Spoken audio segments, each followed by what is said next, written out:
आइए, अब चूंकि मैं ज़्यादा देर हायल नहीं रहना चाहता, मैं आपको बताता चलूं कि आज के हमारे लिस्ट में एक इंतहाई इल्मी शख्सियत का नाम है।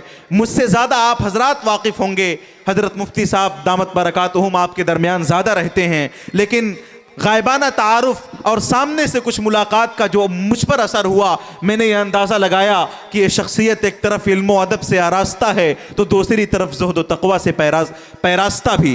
एक तरफ बड़ी सलाहियतों के मालिक हैं तो दूसरी तरफ ज़माने का नब्ज़ शनास भी। मेरी मुराद मदरसा अंसारिया इमदादुल उलूम तिपरापुर के एक मायनाज उस्ताज़ हज़रत मुफ्ती गयासुद्दीन साहब मद्दज़िल्लहुल आली, मैं बड़े अदब और एहतराम के साथ हुजूर वाला से दरख्वास्त गुजार हूँ, तशरीफ़ लाएँ और हम सामईन को अपने महजूज़ात से, अपने दिलों की कैफियत से हमें महजूज़ फरमाएँ। अस्सलामु अलैकुम वरहमतुल्लाहि वबरकातुहू। जो हजरात खड़े हैं वो सुकून और इत्मीनान के साथ बैठ जाएं, बहुत जगह है, भागने की ज़रूरत नहीं है। अभी आपके महबूब शायर दोबारा फिर तशरीफ़ लाएंगे, इसलिए आप हजरात तवज्जो के साथ और इत्मीनान के साथ बैठे रहें। मेरे अजीज़ों, साथ ही में मैं ऐलान कर दूं कि आज हम सब के लिए खुशनसीबी की बात है। आप ये जान लीजिए कि मुल्क हिंदुस्तान का एक बड़ी मशहूर नाम, इल्मी हल्के में कसर रसूख रखने वाली शख्सियत, गुफ्तगू का एक नुमाया अंदाज़ आपके मदरसे में आराम फरमा है, हज़रत मुफ्ती साजिद साहब मद्दज़िल्लहुल आली। आप उनका बयान सुने, इंशाअल्लाहुल अज़ीज़ आप अपनी ज़िंदगियों में इनकलाब महसूस करेंगे। और हज़रत वाला दामत बरकातुहुम ने जैसा बताया कि मुफ्ती साहब भी तशरीफ़ फरमा है, हज़रत वाला का भी खिताब सुने, उसके बाद उनको सुन के आप घर जाएंगे, तब तक आप बैठे रहेंगे। अल्हम्दुलिल्लाह अल्हम्दुलिल्लाह वहदा वस्सलातु वस्सलामु अला मन ला नबिय्य बअदा। अऊज़ु बिल्लाहि मिनश शैतानिर रजीम। बिस्मिल्लाहिर रहमानिर रहीम। ज़ालिकल किताबु ला रैब फ़ीहि हुदल लिल मुत्तक़ीन। अन अली रज़ियल्लाहु तआला अन्हु क़ाल अमा इन्नी समिअतु रसूलल्लाहि सल्लल्लाहु अलैहि वसल्लम यक़ूल अला इन्नहा सतकूनु फितना फ़क़ुल्तु मल मख़रजु मिन्हा या रसूलल्लाह। क़ाल किताबुल्लाह फ़ीहि नबअु मा कान क़ब्लकुम व ख़बरु मा बअदकुम व हुक्मु मा बैनकुम व हुवल फ़स्ल लैस बिल हज़्ल मन तरकहु मिन जब्बारिन क़समहुल्लाह व मन इब्तग़ल हुदा फ़ी गैरिही अज़ल्लहुल्लाह व हुवा हब्लुल्लाहिल मतीन व हुवा सिरातुल मुस्तक़ीम। रवाहुल इमामुल हुमामुत तिर्मिज़ी फ़ी जामिइही। सदक़र रसूलुहुन नबियुल करीम व नहनु अला ज़ालिका लमिनश शाहिदीन व शाकिरीन। अम्मा बाद।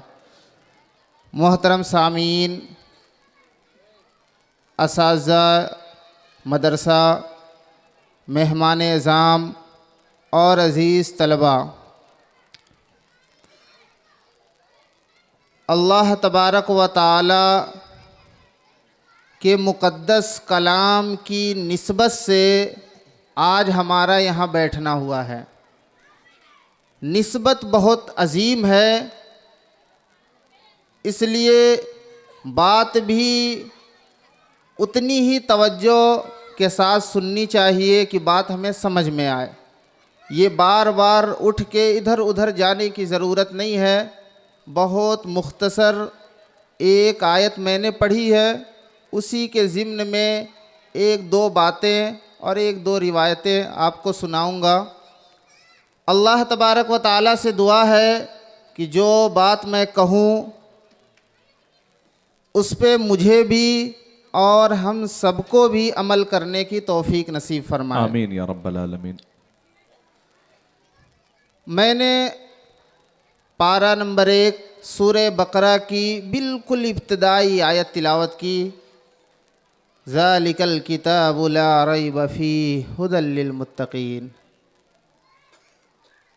अल्लाह तबारक व तआला कहता है कि ये वो किताब है जिसमें कोई शक नहीं है।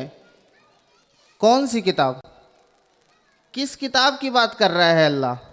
जो हमारे घरों में ताकों पे पड़ी हुई है, जिसको हम कभी पढ़ते ही नहीं। अल्लाह तबारक व ताला उस कलाम की बात कर रहा है जो कलाम अल्लाह तबारक व ताला ने सबसे पहले लौहे महफूज के अंदर लिखवाया, फिर लौहे महफूज से एक बारगी आसमान दुनिया पर उतारा गया, फिर उसमें से थोड़ा थोड़ा थोड़ा थोड़ा करके 23 साल के अरसे में अल्लाह तबारक व ताला ने हज़रत जिब्रील अला नबीना अलैहिस्सलातु वस्सलाम के वास्ते से जनाब नबी करीम सल्लल्लाहु अलैहि वसल्लम के पास भेजा। अल्लाह तबारक व ताला उस कलाम की बात कर रहा है कि उसमें कोई शक नहीं है। आज बाज़ नाम निहाद मुफक्किरीन जो अपने को इस्लामी स्कॉलर समझते हैं, है नहीं, वो समझते हैं, खुद ही अपने नाम के सामने इस्लामी स्कॉलर लिखते हैं, वो इंतहाई गधे हैं, बिल्कुल कुछ नहीं पता। उन्हें यूँ लगता है कि 2 4 10 किताबें हमने सामने रख ली, हम इस्लामी स्कॉलर बन गए। आज एक वबा फैली हुई है, लोग ये समझते हैं 2 4 10 किताबें मुताला करके हम अल्लामा बन जाएंगे। इसके लिए हमें निस्बत की ज़रूरत नहीं है, हमें उस्ताद की ज़रूरत नहीं है, हमें मदरसे की ज़रूरत नहीं है, हमें किसी से इल्म हासिल करने की ज़रूरत नहीं है। ये इंतहाई बेवकूफ़ लोग हैं और उनकी बातें सुनने वाले उनसे भी बड़े बेवकूफ़ हैं, जिन्हें इतनी भी समझ नहीं है कि हमें कौन सी चीज़ किससे लेनी है, हमें कहाँ से लेनी है, किस शख्स से लेनी है, जिस शख्स के पास कोई निस्बत ही नहीं है। अल्लाह तबारक व ताला ने नबी पाक अला नबीना अलैहिस्सलातु वस्सलाम को भेजा, कुरान अल्लाह ने नाजिल किया, अरबों में नाजिल किया, हिंदुस्तान पाकिस्तान बांग्लादेश के अंदर नहीं नाजिल किया, चीन जापान में नहीं उतारा, अरबों में उतारा। अरब वाले जो खुद फसीहो बलीग थे, जिनकी ज़बान आला थी, जो हर चीज़ समझते थे, फिर अल्लाह को क्या ज़रूरत थी नबी को भेजने की? ज़रूरत क्या थी? अल्लाह तबारक व ताला ने ज़रूरत खुद बतलाई। मैंने कहा ना, बात कुरान की है, कुरान से समझाऊंगा। रब्बना वबास फ़ीहिम रसूलम मिनहुम यतलू अलैहिम आयातिका व युअल्लिमुहुमुल किताब वल हिकमा। अल्लाह ने भेजा किस काम के लिए? व युअल्लिमुहुमुल किताब वल हिकमा, तालीम देने के लिए भेजा। किन्हें तालीम दी जा रही है? जो खुद माहिर फ़न हैं, जो खुद अरबी ज़बान जानते हैं, उन्हें ही अरबी सिखलाई जा रही। क्यों? क्योंकि कुरान के उलूम व मारिफ को वो समझने वाले नहीं थे। हम समझ रहे हैं कि हमने सिर्फ अरबी ज़बान सीख ली, 2 4 साल सऊदी रिटर्न हो गए, हमने तो सारा ही कुरान और हदीस का मुताला कर लिया। ऐसे ही एक नाम नेहाद मुफक्किर,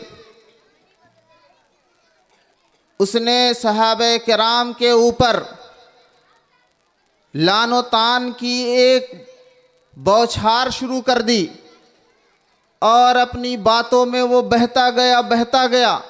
उसने सहाबे किराम पे जो दिल किया उसने बोला। हालांकि सहाबे किराम रज़ी अल्लाहु अन्हुम अजमईन कौन हैं? उलैइकल्लज़ीना इम्तहनल्लाहु क़ुलूबहुम लित्तक़वा लहुम मग़फ़िरतुन व अज्रुन अज़ीम। आपका भी एग्ज़ाम आने वाला है। हाई स्कूल वाले जो बच्चे हैं, इंटर में जो बच्चे हैं, उनका शेड्यूल आ गया है एग्ज़ाम का। किसी का एग्ज़ाम हिंदी का, किसी का इंग्लिश का, किसी का फिजिक्स का, किसी का केमिस्ट्री का, किसी का बायोलॉजी का, किसी का मैथ का, साइंस का, कंप्यूटर का, अलग अलग सब्जेक्ट का एग्ज़ाम होगा। और इन सब्जेक्ट में कोई पास होगा, कोई ज़्यादा नंबर लाएगा, कोई कम लाएगा, कोई फेल भी हो जाएगा। अल्लाह तबारक व ताला ने सहाबा का एग्ज़ाम लिया, इम्तिहान लिया। किस चीज़ में लिया? तक़वा में। किस चीज़ में लिया? बोलिए बोलिए, सोइए मत। तक़वा में। तक़वा क्या चीज़ है? अल्लाह तबारक व ताला से डरने का नाम तक़वा है। सहाबे किराम रज़ी अल्लाहु अन्हुम अजमईन के दिल में अल्लाह का खौफ किस कदर था कि अल्लाह तबारक व ताला ने उनका एग्ज़ाम लिया तक़वा के अंदर, और नंबर कितना पाए? 100 में 100। 100 में 100 नंबर मिला। और जब पोजीशन के साथ कोई कामयाब हो जाए तो इनाम भी मिलना चाहिए। अल्लाह तबारक व ताला ने इनाम भी दिया, लहुम मगफिरतुम व अजरुन अजीम। मगफिरत कर दी अल्लाह ने। इसमें किसी सहाबी की कैद नहीं लगाई गई कि अबू बकर की बात हो रही, उमर की बात हो रही, उस्मान की बात हो रही, अली की बात हो रही, अबू उबैदा की बात हो रही, अबू हुरैरा की बात हो रही, या अमीर मुआविया की बात हो रही। किसी की कैद लगाई? मैंने हजरत अमीर मुआविया रजी अल्लाह अन्हु का नाम इसलिए लिया कि आज ऐसे जाहिल गवार किस्म के लोग हैं जिनका मकसद क्या है? तकिया, नासिबियत और राफिजियत उनके जहनों में ऐसी बैठी हुई है। ये लोग उसके दिलदादा हैं, और मैं तो बरजस्ता कहता हूँ ये लोग उसी की पैदावार हैं जो हजरत अमीर मुआविया रजी अल्लाह ताला अन्हु मजमईन के ऊपर उंगली उठाते हैं। एक ऐसा ही शख्स जो बहुत दिनों तक छुपा हुआ था, जो अपने दिल के अंदर हजरत अमीर मुआविया के बुग़्ज़ को छुपाए हुए था, ज़ाहिर हो गया। बहुत से लोग जानते होंगे, उलमाए किराम बैठे हैं, वो समझ रहे होंगे मेरी मुराद कौन है। उस शख्स ने हजरत अमीर मुआविया रज़ी अल्लाहु अन्हुम अजमईन के ऊपर ऐसा जुमला इख्तियार किया, ऐसी बात कही कि ऐसी बात अपनी ज़बान पे लाते हुए मुझे गुस्ताखी मालूम होती है। ये वो लोग हैं, आप समझिए, जिनके वहाँ झूठ बोलने का नाम तकिया है। ये झूठ बोलते हैं और कहते हैं मैं तो तकिया कर रहा हूँ, हमारे वहाँ सवाब का काम है।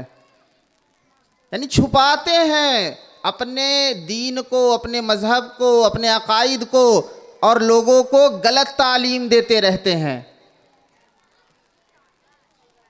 तो सहाबे किराम रज़ी अल्लाहु अन्हुम अजमईन वो लोग हैं। मैं बात क्यों कर रहा हूँ? क्योंकि ये अकीदे का मसला है। अगर अकीदे में मामला गड़बड़ हो गया तो हमारे सारे ही आमाल बेकार हो जाएंगे। सहाबे किराम रज़ी अल्लाहु अन्हुम अजमईन वो हैं जिनको अल्लाह तबारक व तआला ने मेयार करार दिया, फ़इन आमनू बिमिस्लि मा आमनतुम बिही। ईमान ले आना है, मुसलमान होना है। कैसे होना है? जैसे सहाबा हुए।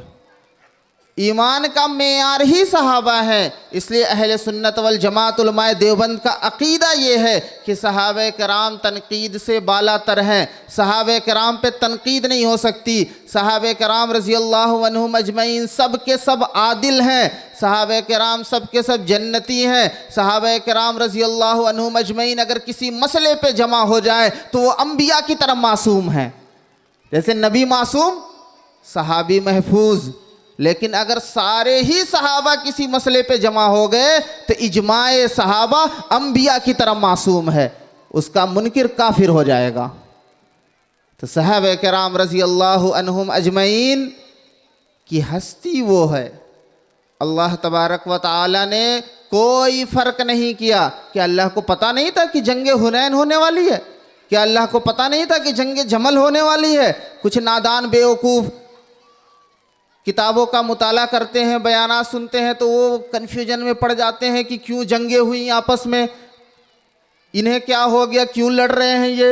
अब वो किसी एक फरीक की तरफ से होकर दूसरे सहाबी पे तनकीद शुरू कर देता है कि अल्लाह ताला को पता नहीं था कि सहाबा में झगड़ा होगा। फिर भी अल्लाह तबारक व तआला ने उनको इनाम दिया। ये अलग चीज़ है कि सहाबा किराम में कैटेगरी है। सबसे आला कैटेगरी खुलफाए राशिदीन, समझ लीजिए ये कैटेगरी है। सबसे आला कैटेगरी खुलफाए राशिदीन। उसी तरतीब पे सबसे पहले हजरत अबू बकर सिद्दीक़ रज़ी अल्लाह अन्हु, फिर हजरत उमर रज़ी अल्लाह अन्हु, फिर हजरत उस्मान गनी रज़ी अल्लाह अन्हु, फिर हजरत अली रज़ी अल्लाह अन्हु। उसके बाद अशरा मुबशरा, 4 तो ये हो गए, 6 और जो बचे। उसके बाद जो उहद में शरीक थे, नहीं जो बदर में शरीक थे, बदरी 313। फिर उसके बाद जो उहद में शरीक थे, उसके बाद जो बैत रिजवान में शरीक थे सुलह हुदैबिया सन 6 हिजरी में। फिर उसके बाद जो फ़तह मक्का में शरीक थे, उसके बाद जो उसके बाद सहाबी हुए, ये तरतीब है उनकी फजीलत में। लेकिन ये कैसी तरतीब है? तिलकर रसूल फज़्ज़लना बाज़हुम अला बाज़, ऐसी तरतीब है जैसे अल्लाह ने रसूलों में एक को दूसरे पे फजीलत अता की, लेकिन सारे ही रसूलों पे ईमान ले आना ज़रूरी है। ये ऐसी ही तरतीब है। तो सारे ही सहाबा आदिल हैं और अल्लाह तबारक व ताला ने ये तरतीब भले ही कायम कर रखी है, लेकिन सबके लिए एक ज़ाब्ता बयान कर दिया, वकुल्लन वअदल्लाहुल हुस्ना। हर एक के लिए अल्लाह ने हुस्ना का वादा किया है, हर एक को खैर कसीर मिलेगा। इसलिए सहाबा किराम रज़ी अल्लाहु अन्हुम अजमईन के बारे में अपना ज़हन साफ रखें। मैंने कुरान की आयत पढ़ी, ज़ालिकल किताबु ला रैब फी, कि ये किताब क्या है, इसमें कोई शक नहीं है। ये किताब ऐसी अजीम किताब है कि जिसको इस उम्मत के छोटे छोटे बच्चे अपने ज़हनो दिमाग के अंदर महफूज कर रहे हैं। ये इस कुरान की अज़मत की सबसे वाज़ेह दलील है। आप पिछले अंबिया की किताबें उठाकर देखिए। हज़रत मूसा नबीना अलैहिस्सलातु वस्सलाम के ऊपर किताब नाजिल हुई तौरात। हज़रत मूसा अलैहिस्सलाम, उनके भाई हज़रत हारून अलैहिस्सलाम, हज़रत मूसा अलैहिस्सलाम के शागिर्द हज़रत यूशा बिन नून, हज़रत उज़ैर अलैहिस्सलाम, चारों लोग तौरात के हाफिज़ थे, लेकिन सारी उम्मत देख के पढ़ती थी, किसी को तौरात याद नहीं थी। आज हमारे वहाँ माशाअल्लाह एक बड़ी तादाद है जो क्या है, कुरान को अपने सीने के अंदर महफूज रखे हुए है। ये इस उम्मत का इम्तियाज़ है कि बच्चे बच्चे को कुरान याद है।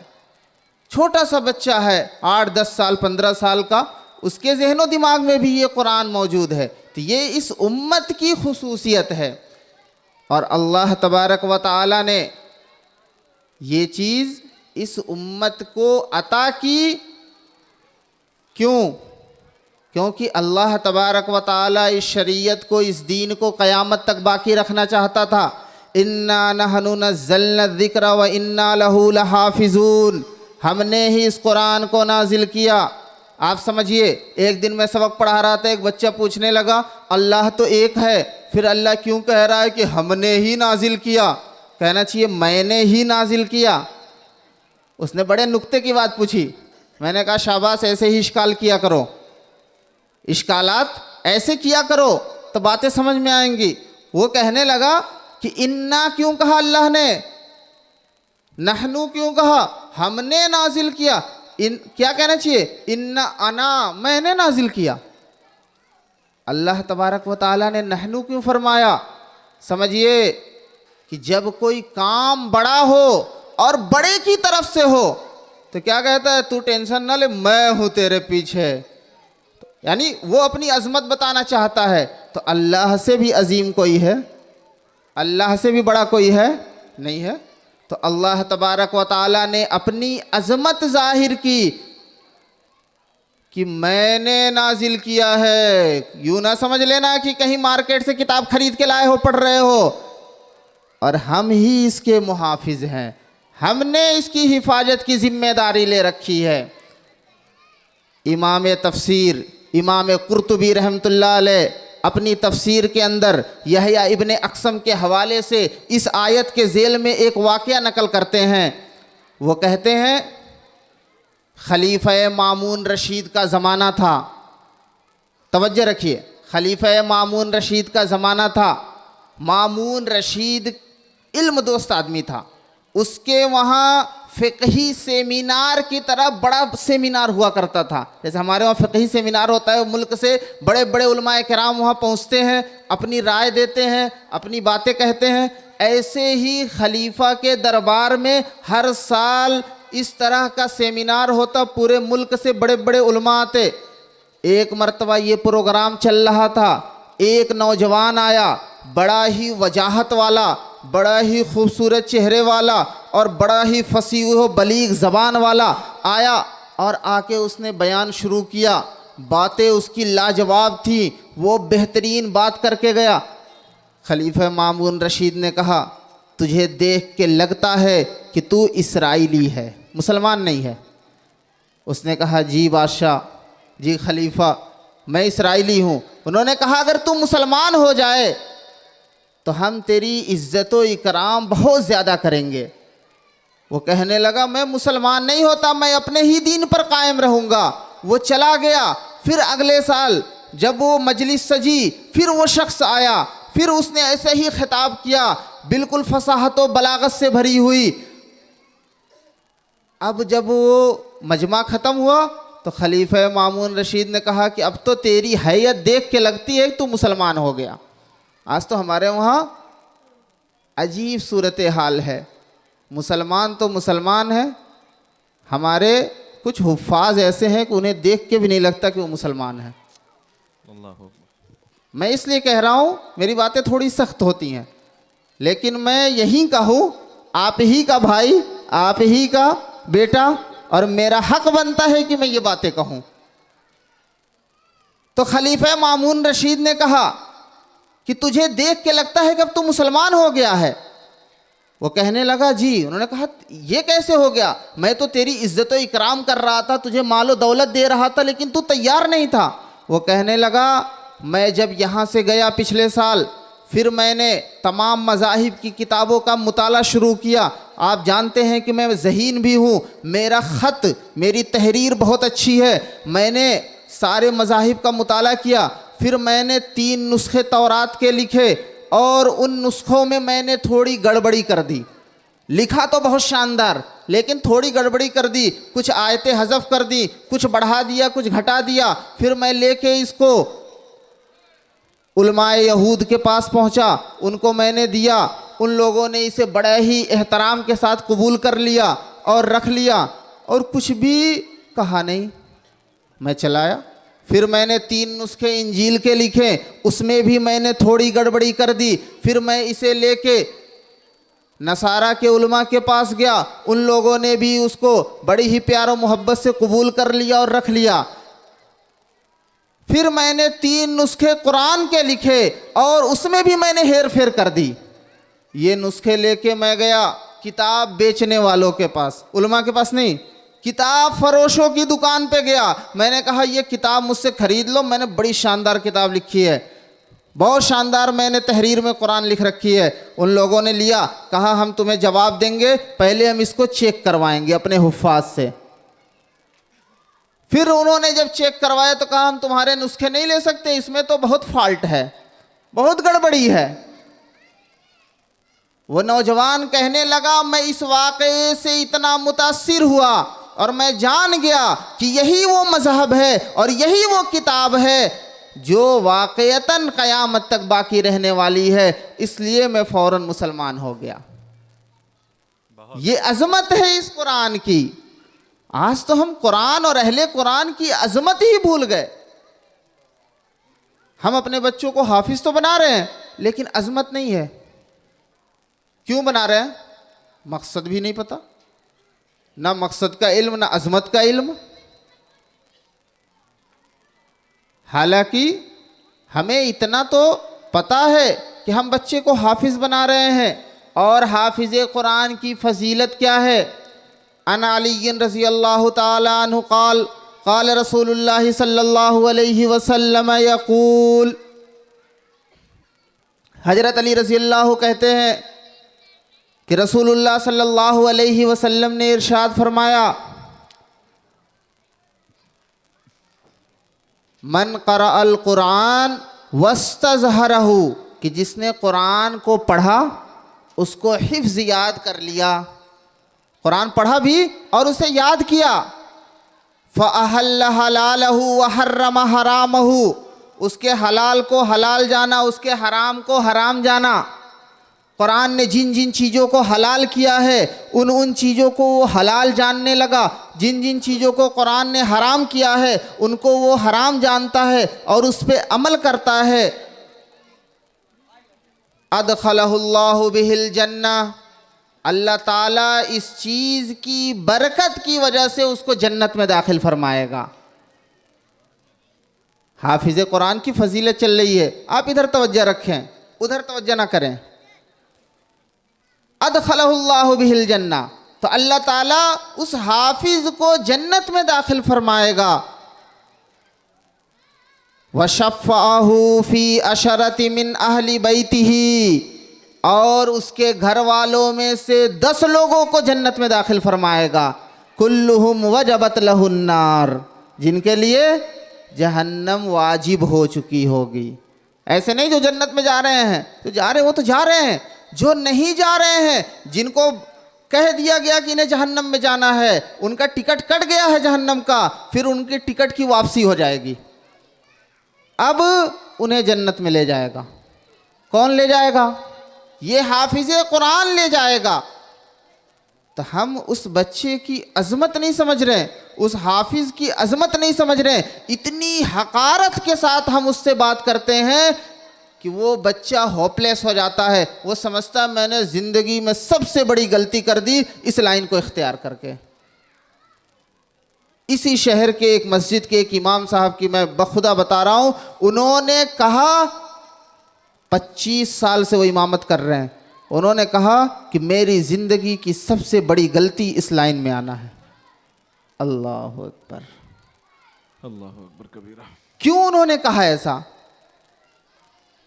इस कदर मेहनतों मशक्क़त बर्दाश्त करने के बावजूद ये माशरा इन हुफ़ाज़ किराम को इज़्ज़त देने को तैयार नहीं है, इन उलमाए किराम को इज़्ज़त देने को तैयार नहीं है, तो ये माशरा ज़िम्मेदार है इस चीज़ का। अल्लाह के रसूल सल्लल्लाहु अलैहि वसल्लम ने फरमाया, कुन आलिमन औ मुतअल्लिमन औ मुहिब्बन औ मुत्तबियन फ़तकुनिल खामिस फ़तहलका। अल्लाह के रसूल ने फरमाया, या तो आलिम बन जा, या तालिबे इल्म बन जा, सीखता रहा, या मुहिब बन जा, इनसे मोहब्बत करने वाला बन जा। और यहाँ हमारे यहाँ गड़बड़ी हो गई, यहाँ गड़बड़ी हो गई कि हम मोहब्बत ही नहीं करते हैं। हमें ना अपने हुफ़ाज़ से मोहब्बत है, ना उलमा से मोहब्बत है, ना इमामों से मोहब्बत है। हम तो माशरे का सबसे घटिया इंसान उन्हें समझते हैं। हज़रत मुफ्ती शफ़ी साहब रहिमहुल्लाह मज़ाहन फरमाया करते थे कि माशरे का सबसे मलऊन अगर कोई शख्स है, लानती अगर कोई शख्स है, कोई जमात है, तो वो इन उलमा की है। यानी जिसे देखो वही इनके ऊपर कमेंटमेंट करता रहता है, जिसे देखो वही इनको बुरा भला कहता रहता है। तो हम चलो दूसरे कह रहे हैं, मैं अफसोस करता हूँ उन घर वालों पे कि जो अपनी आखिरत के लिए इन बच्चों को हाफिज़े कुरान बनाते हैं, फिर बाद में उन बच्चों को बुरा भला कहते हैं, और फिर मजबूर हो के वो बच्चे अपने दीन ईमान कुरान सबसे हाथ धो बैठते हैं। वो दुनिया की दौड़ में रेस लगवाते हैं उनसे। अगर हमने 3-4 बच्चे हैं, एक को हमने दीन के लिए फारिग कर दिया, एक को हमने हाफिज़ बना दिया, आलिम बना दिया, तो क्या हमारी जिम्मेदारी है कि वो भी दूसरा 40,000 कमा रहा है तो ये भी 40,000 कमाए? ये 10,000 कमा रहा है तो नहीं बर्दाश्त हो रहा? ये तो आपकी जिम्मेदारी है कि उसने आपकी आखिरत बनाई, आप उसकी दुनिया बनाइए। मैं विरासत का एक मसला आपको समझा दूं कि अगर कोई शख्स अपनी ज़िंदगी में अपने माल को तकसीम करे, अपनी जायदाद को तकसीम करे, तो अपनी औलादों में बराबर बराबर तकसीम करना है। ना किसी को ज़्यादा दे सकता है, ना किसी को कम दे सकता है। ये शरीयत का ज़ाब्ता है, मसला है। लेकिन ज़्यादा दे सकता है, एक शक्ल उसकी ये है कि अगर उसका बच्चा हाफिज़ है, आलिम है, और वो माशी एतबार से कमज़ोर है, तो उसको ज़्यादा दे सकता है।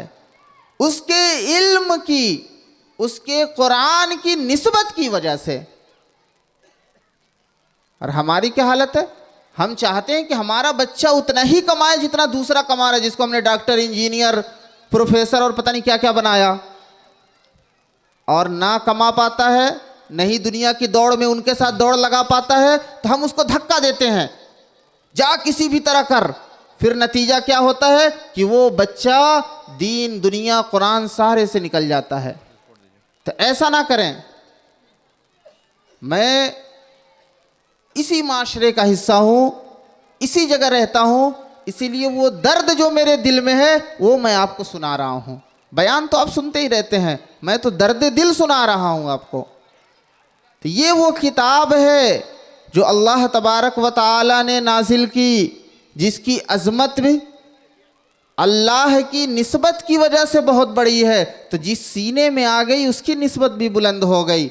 तो आप उसका इज़्ज़त व एहतराम करिए। ऐसा ना हो कि आप उनकी इहानत शुरू कर दीजिए। और मैं इन तलबा से भी कहता हूँ कि तुम भी अपनी इज़्ज़त करना सीखो, अपनी इज़्ज़त करना सीखो, अपने मकाम व मर्तबे को पहचानो कि हमने कौन सी जिम्मेदारी अपने कंधे पे उठा ली है।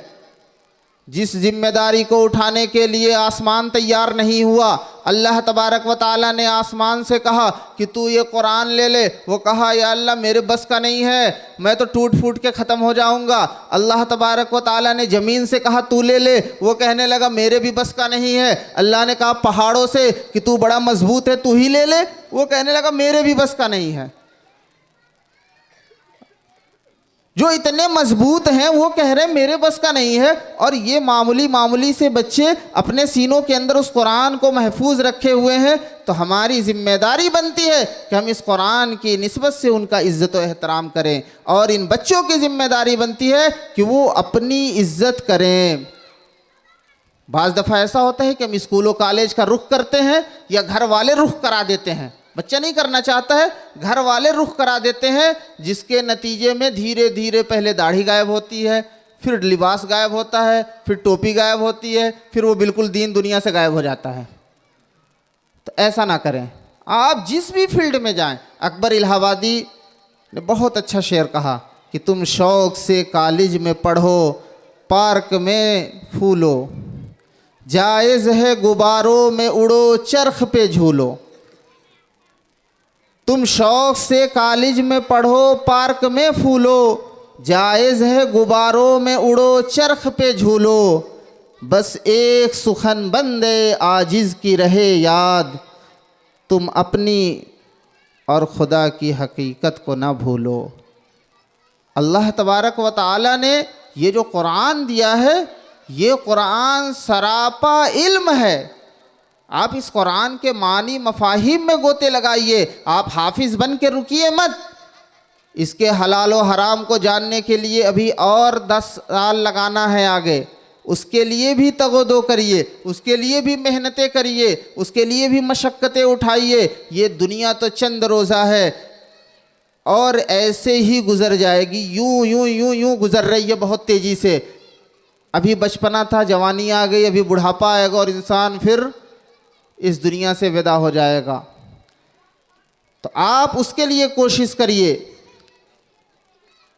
जो आपको हलालो हराम की तालीम दे, हलालो हराम सिखलाए कि आप इस दीन के ऊपर जमकर काम करने वाले बन जाएं।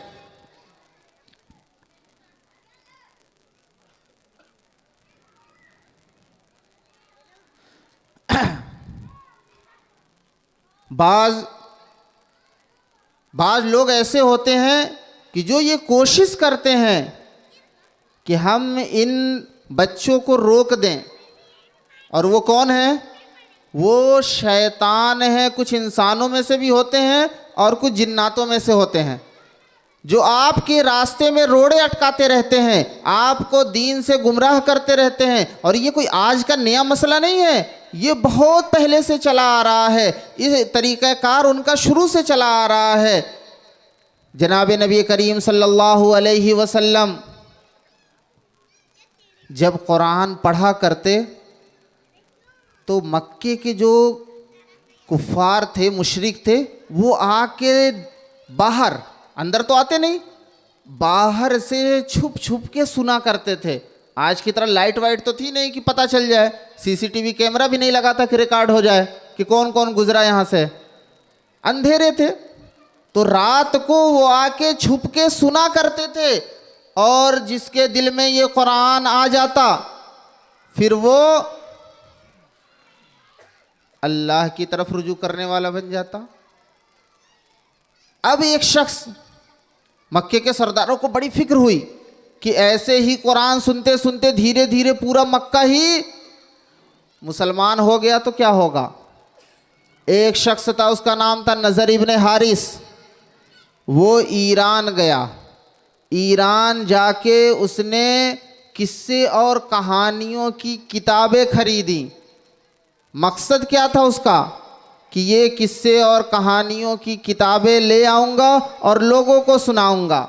बाज़ रिवायतों में आता है कि एक गाने वाली को भी लेके आया और उसने लोगों से कहा कि ये नबी तुम्हें आदो समूद के किस्से सुनाते हैं, नूह के किस्से सुनाते हैं, मैं तुम्हें उससे अच्छे अच्छे किस्से सुनाऊंगा, अच्छे अच्छे वाक़यात सुना दूंगा।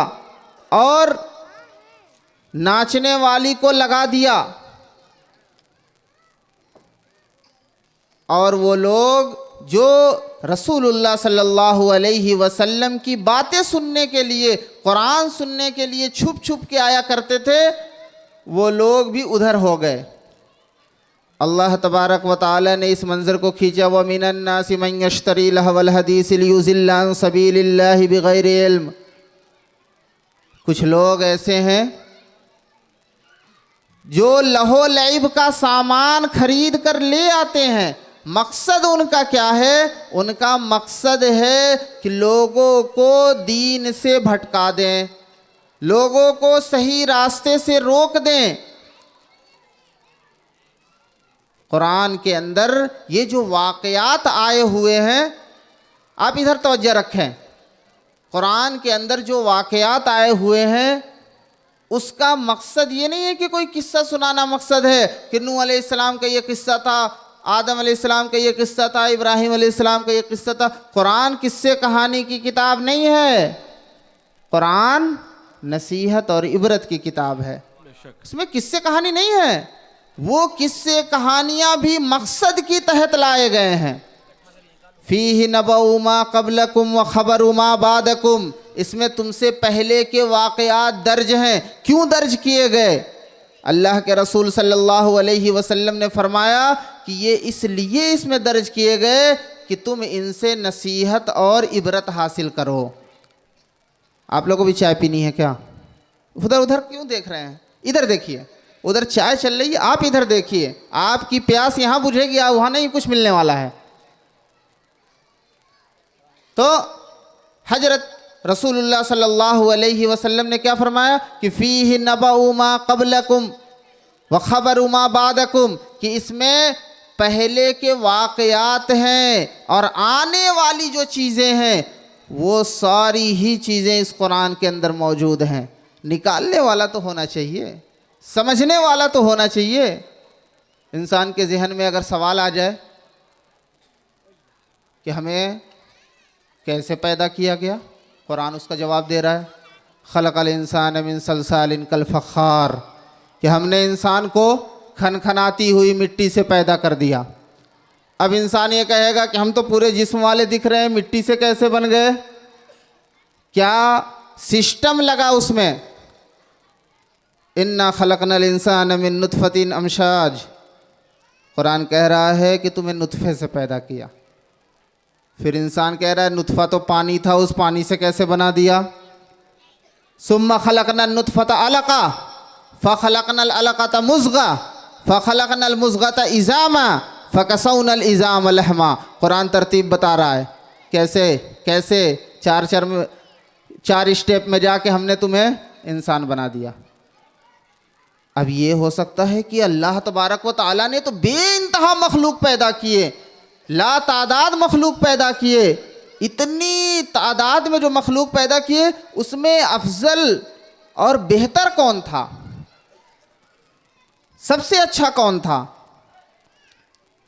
तो कुरान इसका भी जवाब दे रहा है, वलक़द खलक़नल इंसान फ़ी अहसनि तक़वीम। हमने इंसान को बेहतरीन सांचे में ढाला। इंसान की तरफ बेहतरीन सांचा हमने किसी का नहीं बनाया। आज लोग खुद को इंसानियत से गिरा के और जानवर बनना चाहते हैं। अल्लाह तबारक व ताला कह रहे हैं कि मैंने जितने मखलूक पैदा किए, साहिब हयातुल हयवान ने 18,000 के करीब मखलूकात को शुमार कराया। इस कदर मखलूकात में अल्लाह तबारक व ताला ने सबसे बेहतरीन सांचा, सबसे बेहतरीन ढांचा, बेहतरीन डिजाइन, बेहतरीन तरतीब, नाक को जहां रखना था वहीं रखा। आप कभी गौर करिए अपने जिस्म के आज़ा पे कि इस नाक को यहां से हटा के कहां फिट किया जा सकता था, इस आंख को यहां से हटा के कहां फिट किया जा सकता था, इस मुंह को यहां से हटा के और कहां फिट किया जा सकता था। मैं बाखुदा कहता हूं आपको कभी जवाब नहीं मिलेगा। आप जहां फिट करेंगे वहां कोई ना कोई ऐब आपको नजर आ जाएगा। कुरान कहता है वलक़द खलक़नल इंसान फ़ी अहसनी तक़वीम, हमने इंसान को बेहतरीन सांचे में ढाला। अहसन, इसमें तफजील, अरबी का एक ज़ाब्ता है, जब किसी से मुकाबला करना हो तो इसमें तफजील ले आते हैं। जो बच्चे पढ़ रहे हैं आलमियत वो जानते हैं कि जब मुकाबला करना हो, जैसे हम कहते हैं ना अल्लाहु अकबर, इसका पूरा मतलब होता है अल्लाहु अकबर मिन कुल्ली शै, अल्लाह हर चीज से बड़ा है, तमाम कायनात से, तमाम अशिया से, तमाम चीज से, इंसान हो, जिन्नात हो, दरख्त हो, पेड़ हो, पत्थर हो, जो कुछ भी है कायनात में सबसे बड़ा है अल्लाहु अकबर। तो अकबर क्या है?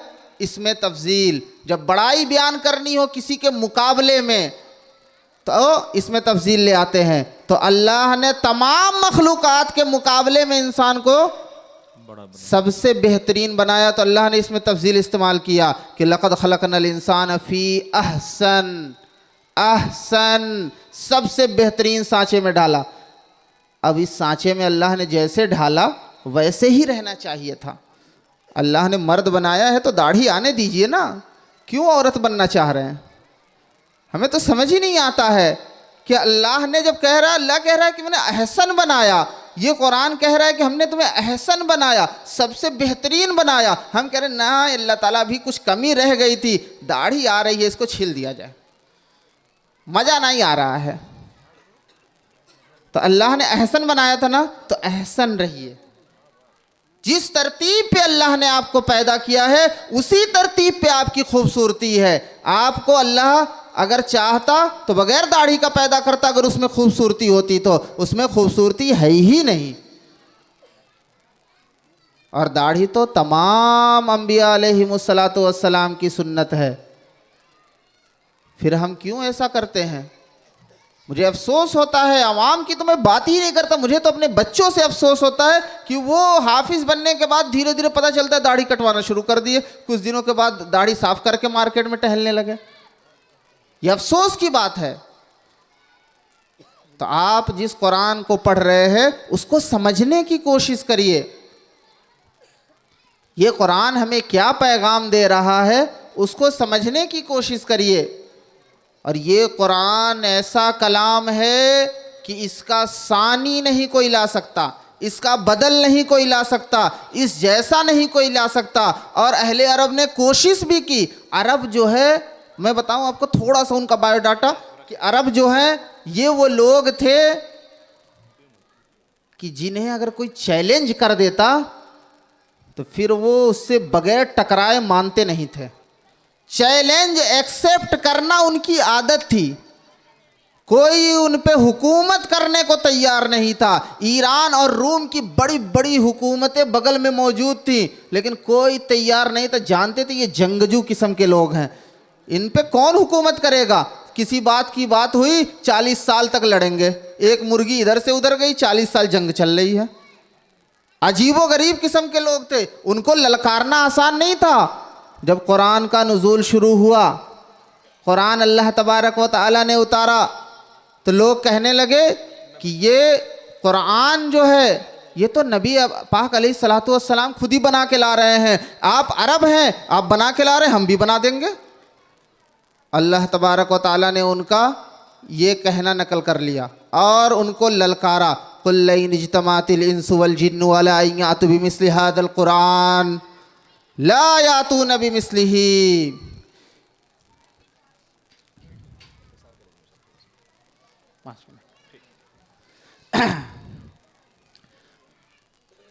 अल्लाह तबारक व तआला ने उन्हें ललकारा कि तुम जो ये कह रहे हो कि ये कुरान नबी पाक अलैहिस्सलातु वस्सलाम बना कर ला रहे हैं, तुम भी कोशिश कर लो, आ जाओ मैदान में, तुम भी कोशिश कर लो, मैदान में आ जाओ और इस जैसा कुरान पेश कर दो। ये जंगजू किस्म के लोग, आप ये बात ध्यान में रखिए, जंगजू किस्म के लोग जो हर एक का चैलेंज एक्सेप्ट करने को तैयार थे, उनकी नस्लें तबाह हो गई, लेकिन वो हार मानने और सुलह करने पे राजी नहीं होते थे। ये वो जंगजू किस्म के लोग थे जो खामोश हो गए, चुप, सन्नाटा छा गया, कोई नहीं बोला। फिर अल्लाह तबारक व तआला ने उन्हें फिर ललकारा, रे बेगैरतो अम यक़ूलून इफ्तरा कुल फ़अतू बिअशरि सुवरिम मिस्लिही मुफ्तरयातिन वदू मन इस्तताअतुम मिन दूनिल्लाहि इन कुंतुम सादिकीन। कहाँ मर गए? तुम जो कहते थे कि ये कुरान नबी घड़ के ला रहे हैं, बना के ला रहे हैं, तुम चलो पूरा कुरान नहीं ला सकते, 10 सूरत ला दो।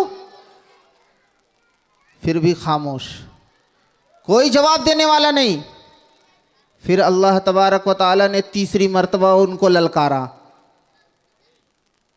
वइन कुंतुम फी रैबिम मिम्मा नज़्ज़लना अला अब्दिना फ़अतू बिसूरतिम मिन मिस्लिही, एक सूरत ले आ दो। तुम तो बड़े ही बहादुर हो, तुम्हारी जबान तो बड़ी आला है, तुम अपने को अरबी कहते हो, दुनिया को अजमी कहते हो, तुम कहते हो दुनिया गूंगी है, इनकी बात समझ में नहीं आती, ये गूंगे हैं। अजमी का मतलब गूंगा, वो हमें गूंगा जानवर समझते हैं। वो कहते हैं हमारी ज़बान सबसे आला, हम सबसे आला, हम बोलने में सबसे फसी हो बलीग। तो कुरान ने कहा तुम तो इतनी फसाहत व बलागत के इमाम हो, ला दो, एक सूरत ले आ दो। फिर भी ये बेगैरत ना उठे। अल्लाह ताला ने कहा फल यअतू बिहदीसिम मिस्ली, चलो एक बात ही ला दो, एक बात ला दो इस तरह की। लेकिन फिर भी नहीं ला पाए। तो ये वो अजीम किताब है, ये वो अजीम कलाम है जिसको हम अपने सीनों में महफूज कर रहे हैं।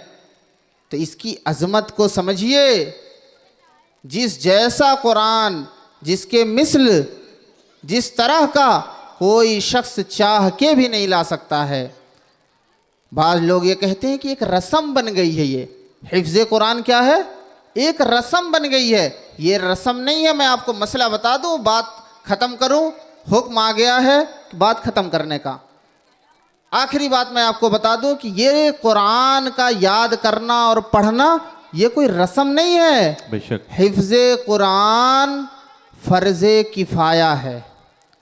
पूरी उम्मत अगर छोड़ दे तो हर बंदा गुनहगार होगा, और कुछ लोग याद कर लें तो सारी उम्मत बरी हो जाएगी। ये फ़र्ज़े किफ़ाया है, ये नबी पाक अलैहिमुस्सलातु वस्सलाम का तरीक़ा है, ये सहाबे कराम रज़ियल्लाहु अन्हुम अजमईन का तरीक़ा है, और मुसलसल उनके बाद से ये तरीक़ा चलता आ रहा है। ये कोई रस्म नहीं है। अल्लाह तबारक व तआला जो बातें कही गई हैं उस पर हम सबको अमल करने की तौफ़ीक नसीब फरमाए। मुंतज़िमीन और नाज़िम साहब और जो भी मेहमान इज़ाम यहाँ बैठे हैं, अल्लाह तबारक ताला सबको जज़ाए खैर अता फरमाए कि रात की इस ठंड में आप यहाँ सुकून और इत्मीनान के साथ बैठे हैं। दिल बहुत खुश है आपसे। अल्लाह तबारक ताला आपको जज़ाए खैर नसीब फरमाए। जो बातें कही गई हैं उन पे अमल की तौफ़ीक नसीब फरमाए। व आखिरु दावाना अनिल हम्दुलिल्लाहि रब्बिल आलमीन। बहुत उम्दा, माशाअल्लाह।